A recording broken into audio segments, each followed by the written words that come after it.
All right, this is the last lesson, lesson 4, last lesson for chapter 11. So you guys should be hopefully maybe starting to think about doing the review, whatever.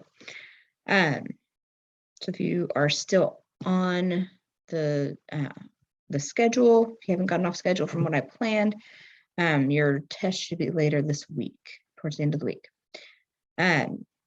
You have a quiz tomorrow. Study, go back, look over your formulas that you needed from this chapter. This lesson is pretty short.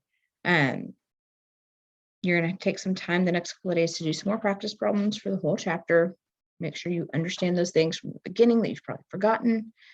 Again, if you are behaving and you're paying attention and being respectful and all those good things that you should do anyway, you are going to possibly be able to make a little like note card formula chart with the formulas from this chapter. Okay, just the formulas, nothing else. All right. In this 4th lesson, what we are covering is diffusion and effusion. So if you remember from chapter 10, those are 2 properties of gases that both relate to movement of the gas particles. So if you remember, diffusion is where you have gases are spreading out throughout a whole space, and effusion is gases escaping from like a hole, through a hole in a small container, okay? Specifically into a vacuum, but we're going to apply it anyway, okay?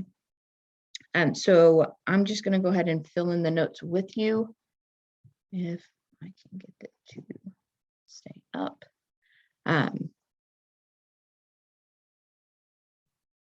So let me switch over to my phone here. Okay.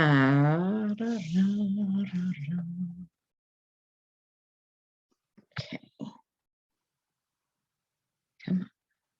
Turn. Okay, there we go.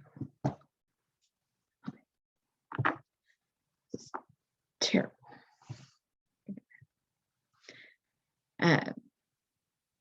So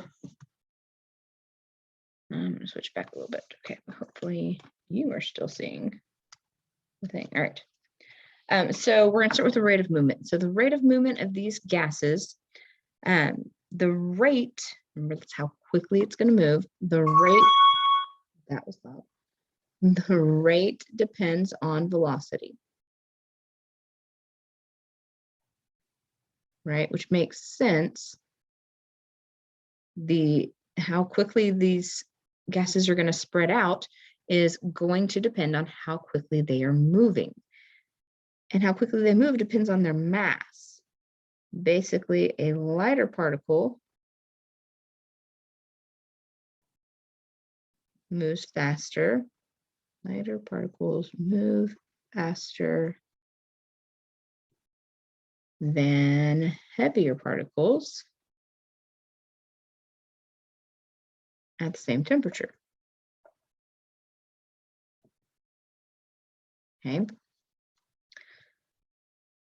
So if you have a lighter molecule, it's going to move faster than a heavier particle. I'm not going to give you the whole breakdown of how we get this law, but it relates to the equation for kinetic energy. Okay. And you can go and actually kind of see it in your book. It somewhat walks you through that. So we're going to specifically talk about effusion. So Graham's law, this is Graham's law of effusion. You might write that down. So this applies to effusion, not necessarily so much to diffusion. So when the gas is escaping through a tiny hole, through a small hole in the original container, we can relate the kinetic energy of these two gases to their molecular mass. Okay, so Graham's law of diffusion is an equation, and it is that the rate of effusion of A, oops.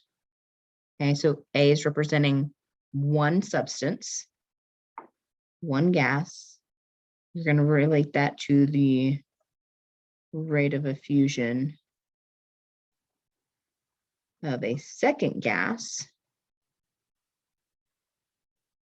And that's going to equal the square root of the molar mass of B divided by the square root of the molar mass of A. So capital M here is representing the molecular mass,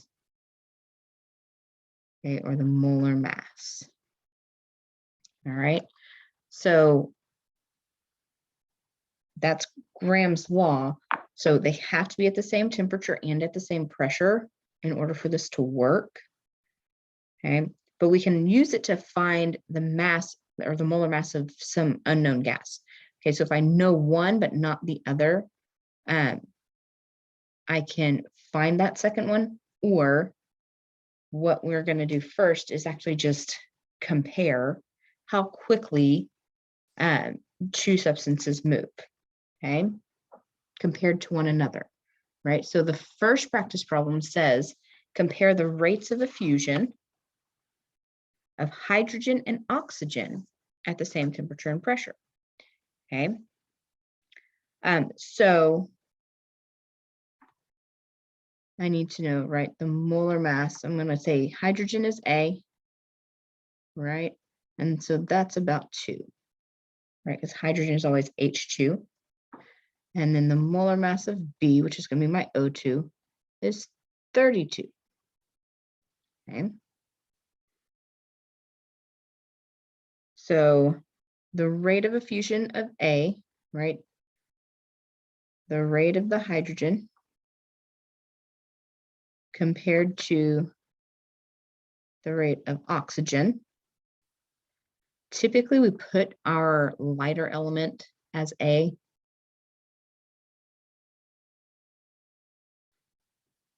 That is going to equal to the square root of the molecular mass of oxygen, square root of 32, over the square root of 2. Okay, so if you remember in math, you can, because you're taking a square root of both your numerator and denominator, you can do it as the square root of 32 over 2. So you would do 32 divided by 2, and then take your square root. Okay. So you would find that to be 4. Okay. So 32 over 2 is 16, square root of 16 is 4. All right. This means this number right here, this 4 means that hydrogen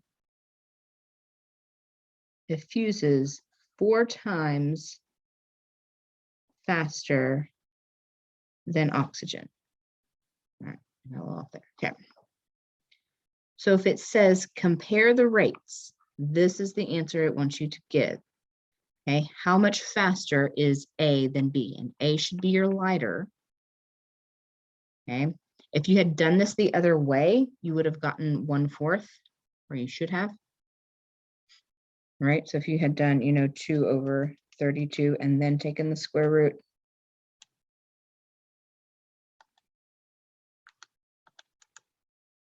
you would have gotten 1/4. And so then you would have been saying that oxygen effuses 1/4 as fast. Okay. Another way that we can ask you about this is to say that it effuses 1.7 times as fast as another element.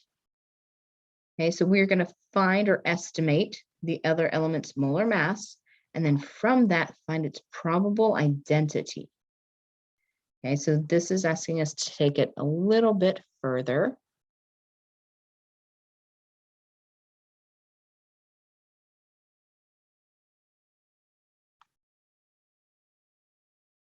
Okay. So we're going to have to do a couple of steps here. So first of all, what we're going to start with is that we know that we have nitrogen, right? We have nitrogen and something. Okay, so nitrogen is going to be my A, right? So my rate of A compared to, right, and this is N2. Oh, all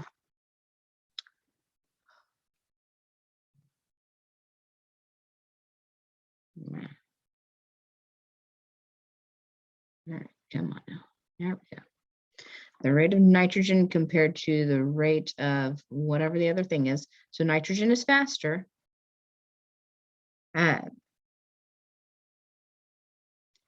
We know that, so we have the square root of molecular mass of B, right? Over the square root of N2, which is 28, because N is 14. For this, you will need your periodic table. If you haven't gotten that out yet, you probably should. Okay, so N2, because it's diatomic, is 28. And that is equal to, just like up here, we did the math and found the 4. Now they're telling us it's 1.7. Okay. So to solve this, I'm going to take 1.7 and multiply by the square root of 28. Okay, but that's going to give me, right, so the square root of the mass of B is 1.7 times the square root of 28. And then I'll have to square both sides, right, because I want to get rid of my square root. So let's find this. Okay, so my square root of 28. So I get 5.3. Multiply that by 1.7. So I'm going to just round it up to 9. Okay, because 9 is a nice, easy number to square. I get 8.99555. Okay. So then I square both sides. 9 squared is 81, right? Yeah, okay. All right, so that is my estimation of that substance, the molar mass of that substance. It's 81 molar mass. Remember, it's grams per mole. Gotta have units. So I'm going to go look on my periodic table. And remember, on the periodic table, most everything is kind of organized by the mass, right? So they're pretty similar. They pretty much go in order, right? So as I look, I don't have anything that is exactly 81, but as I get over here, so I have bromine at 80 and krypton at about 84. So I'm going to estimate, the answer key says krypton rather than bromine. I'm not really sure why. Oh, I do know why, because bromine would be diatomic, right? Okay, so if you had said bromine, I probably wouldn't totally destroy you for it. I'd probably give you some partial credit. But remember that bromine is a diatomic element. So when it's found in nature, you're going to have 2 of them. Okay, just like we had to have 2 of the nitrogens. Okay, so most likely this element is krypton, right? So most likely we have krypton. Okay, because krypton is not diatomic. So remember, the diatomic elements are hydrogen, and then on our periodic table here, oh, there's a bad glare there. Well, it's just going to be there. And then we start at nitrogen. We go nitrogen, oxygen, fluorine, and then we go down chlorine, bromine, and iodine. Okay, so it's this little corner here. All right, you should do the last one on your own. You are just comparing the effusion of carbon dioxide with hydrogen chlorine. So you need to know what the formulas are for these. So I'm going to ask you to predict those, not predict those, but try to figure those out on your own and then check your answers.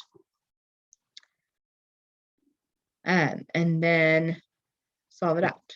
Figure out what is the comparison of those rates. Okay, so pause the video real fast. See if you know, you should know carbon dioxide. And then try and figure out hydrogen chlorine, which isn't very hard. It's one we've seen a lot. It's also called hydrochloric acid. I don't know if that'll help you or not. Okay. So if you have paused the video, carbon dioxide is CO2, hydrogen chloride is HCl. The molar mass of CO2, let's see, so we have 12 plus 32, it's 44. And HCl is 35, yeah, plus 1 is 36. Okay, so again, it doesn't matter which one you call A and which one you call B. I'm going to call HCl A, right? So my rate of HCl to the rate of CO2. Again, you should pause the video, try and figure it out and see if we get the same answers. Divide that, or sorry, we take the square root of CO2, 44, over the square root of 36. And remember, you can do that all in one step.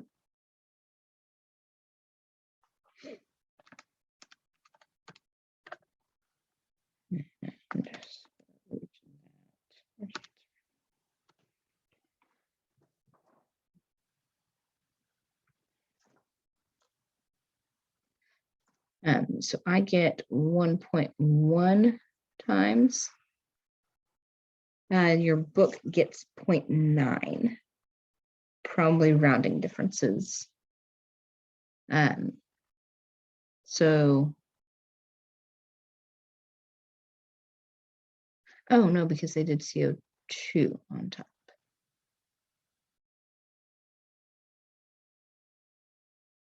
So let me do it that way. 36 over 44.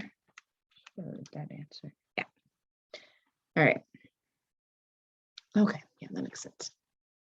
So because I did the HCl on top, I get 1.1 times. So HCl is 1.1 times faster, right? If you had done CO2 on top, you would get that CO2 is 0.9 times as fast, right? So it's 9/10 the speed.